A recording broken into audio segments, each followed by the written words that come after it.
All right. Happy Wednesday, sixth graders. It's October 28th. You are at home, and today's a light day. That's kind of the plan. So ultimately, normally it's the first chapter is Wednesday. We're not going to do that today.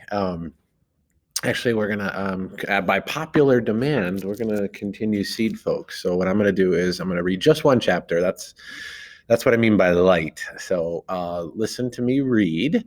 And then it's Gonzalo. That's who this chapter is about.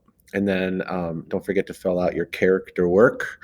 So we would have after today, Kim, Anna, Wendell, and Gonzalo. So we'd have four characters. And remember, if you kind of feel like, I don't know what to put there, it's okay to leave it blank. For instance, yesterday, how does Wendell impact the garden? We don't even necessarily know yet. I mean, like you can take a guess, you have to infer, which is deep thinking, but we don't know. Same thing with Anna, right? I mean, Kim, we kind of know. She started it, but we don't really know what these guys are doing yet. So it's okay to leave something and come back to it. All right. That's okay. My friend, again, what do they plant? We don't know what Wendell's going to plant. I bet you we find out. Okay. The other thing is after you're done with this chapter, then there's also this, which is the map and the origins. And if you look at like after today, you'll have one more person, but we've got North America, we've got Europe, we've got Asia covered in terms of one little neighborhood. That's pretty cool. You know, we have we have Kim who comes from Vietnam. We have Anna whose ancestors come from Romania, which doesn't exist anymore, although they were a heck of a gymnastics team. And then we have Wendell, who we only know that he comes from Kentucky. So he's up here right now in the Great Lakes, but that's Kentucky. So that's obviously kind of born and bred there. We don't know anything more about him. So anyway, there we go. That's what your work for today is. So here we go. This is Gonzalo. All right. Seems like he might be young, huh? So I'll read. You can follow along with the PDF that I've given you. And here we go. The older you are, the younger you get when you move to the United States. Think about that for a second. They don't teach you that equation in school. Big Brain, Mr. Smoltz, my 8th grade math teacher, hasn't even heard of it. It's not in Gateway to Algebra. That's Avia's textbook. It's Garcia's equation. I'm the Garcia. 2 years after my father and I moved here from Guatemala, I could speak English. I learned it on the playground and watching lots of TV.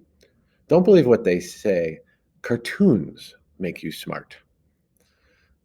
But my father, he worked all day in a kitchen with Mexicans and Salvadorans. His English was worse than a kindergartner's. He would only buy food at the bodega down the block. Outside of there, he lowered his eyes and tried to get by on mumbles and smiles. He didn't want strangers to hear his mistakes. So he used me to make phone calls and to talk to the landlady and to buy things in stores where you had to use English. He got younger. I got older. You see what's happening there? So his dad, who's older, he comes over to the country and he doesn't really pick up the language. So he's leaning on his son, who is picking up the language. So it's almost like their roles are reversing. Then my younger brothers and mother and Tio Juan, her uncle, came north and joined us. Tio Juan was the oldest man in his pueblo, but here he became a little baby. He'd been a farmer, but here he couldn't work. He couldn't sit out in the plaza and talk. There aren't any plazas here. And if you sit out in public, some gang driving by might use you for target practice. He couldn't understand TV, so he wandered around the apartment all day, in and out of rooms, talking to himself, just like a kid in diapers. One morning, he wandered outside and down the street. His mother practically fainted. He doesn't speak Spanish, just an Indian language. So one of the things that, in every country, there are indigenous people who were there before the people who are there now. And every country basically has that, and especially in North America. So all through here, you've got Incas, Aztecs, Mayans, right? And that language led to sort of more local languages. This is what Tio Juan speaks. He doesn't speak Spanish, which is what Gonzalo speaks. I finally found him standing in front of the beauty parlor, staring through the glass at a woman with a dryer over her head. He must have wondered what weird planet he'd moved to. I led him home, holding his hand the way you would with a 3-year-old. Since then, I'm supposed to babysit him after school. One afternoon, I was watching TV, getting smart on the Brady Bunch. I don't know if you guys know that reference. We should look it up. It's a famous TV show. Suddenly, I looked up. He was gone. I checked the halls on all 5 floors of the apartment house. I ran to the street. He wasn't in the bodega or the pawn shop. I called his name, imagining my mother's face when she found out he'd fallen through a manhole or had been run over. I turned the corner, looking for the white straw hat he always wore. 2 blocks down, I spotted it. I flew down the sidewalk and found him standing in front of a vacant lot, making gestures to a man with a shovel. Think about that. So vacant lot, I think you can imagine where we are, with a man with a shovel.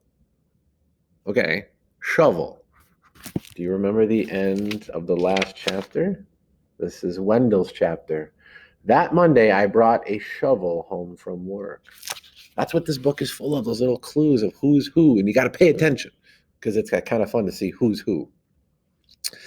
I took his hand, but he pulled me through the trash and into the lot. I recognized the man with the shovel. He was the janitor at my old school.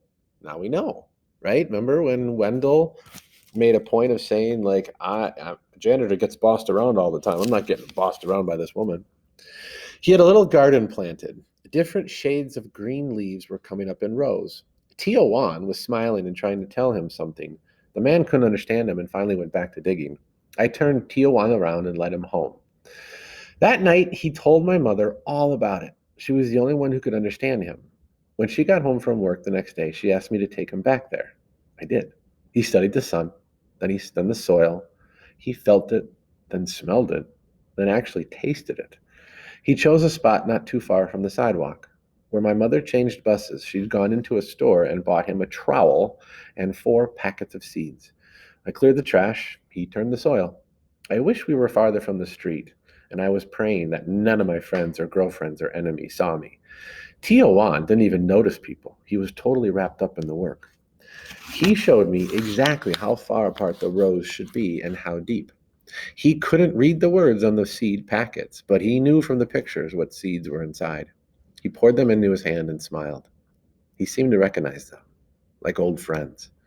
Watching him carefully sprinkling them into the troughs he'd made, I realized that I didn't know anything about growing food and that he knew everything. I stared at his busy fingers, then his eyes. They were focused, not far away or confused. He'd changed from a baby back into a man. Okay, that's it. So again, think about where we found out where Gonzalo is. So you would want to put that on this map. Back up here. We didn't find out what Wendell's actually, he didn't find out what he's planting, but it does say that we kind of know it's him. And it says different shades of green leaves were coming up in the rows. Different shades of green leaves. Guys, have any questions or not questions? Do you have any guesses as to what that would be? I do, because I've done it. I'll give you a hint.